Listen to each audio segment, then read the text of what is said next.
It's time to crown the king and queen of the ring, but before that, we kick off the show with a war. Liv Morgan versus Becky Lynch, and these two women are going at it. It's a fierce battle between Becky and Liv, but no one has the advantage. When Becky hits a big time move, Liv retaliates, and eventually it's starting to look more and more likely that we will see a new women's champion. But as Liv is perhaps looking to plant Lynch to oblivion, a persistent enemy of both women rears her head. This is my brutality!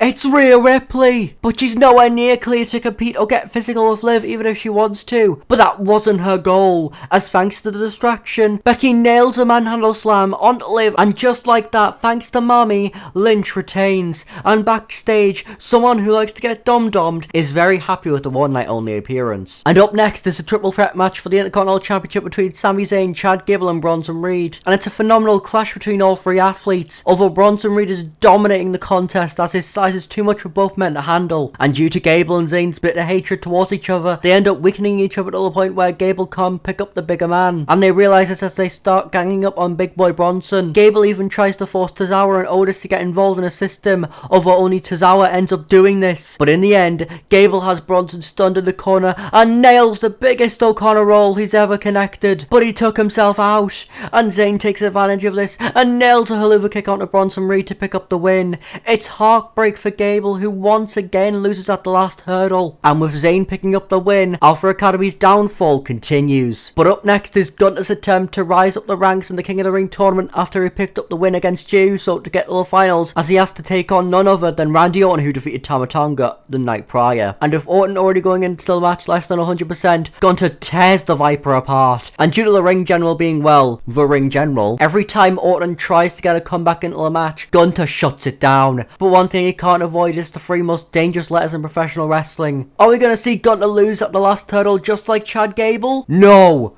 Gunter kicks out, but Orton knows what he has to do, and he's looking to kick the head off of Gunter. But Gunter flattens him with a brutal lariat. Then with a powerbomb and a half-legged Boston Crab, Randy Orton taps out, and the Ring General becomes King of the Ring, which leaves the Judgment Day on high alert. But that isn't the only tournament final taking place. And as Lyra Valkyria is getting ready to go to war, Damage Control's mouthpiece confronts Lyra and warns her that she made the biggest mistake of her life picking an enemy of Damage Control.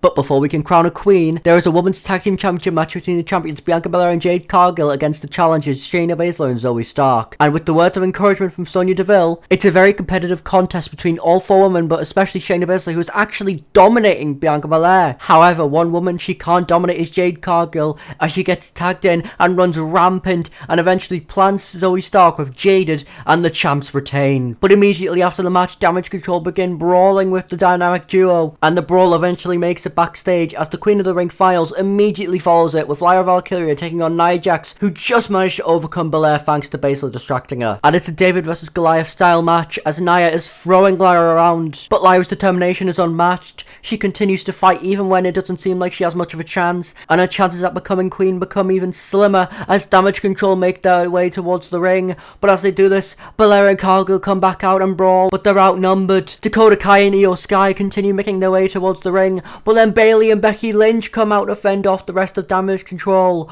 although Liv Morgan comes back out to brawl with Becky. But there's still a match taking place, and Lyra is fighting with everything she has, and with the strength of a god, she lifts Nia up and plants her down to become Queen of the Ring. It's another humongous upset for Lyra as she picks up another win over a former women's champion. And before the main event, we see a tense stare down between the new King and Cody Rhodes, a matchup we could possibly see in the near future. But we have to look at the here and now, as it's the main event of the evening. Logan Paul versus Cody Rhodes, champion versus champion, although it's only for the WWE Championship. And it's a phenomenal match between the superstars. Logan Paul is once again showing why he deserves to be in the main event, whilst Cody Rhodes continues to establish why he is the main event. And after 20 minutes, the match is reaching its climax. Both men have hit their biggest moves. They have nothing left. But then the lights go out, and when the lights come back on, Eric Rowan, Joe Gacy, Nikki Cross and Alexa Bliss surround the ring. Cody and Logan are both confused, but then the lights go back out again, and when the lights come back on, Uncle Howdy appears. He decimates Logan Paul and Cody Rhodes.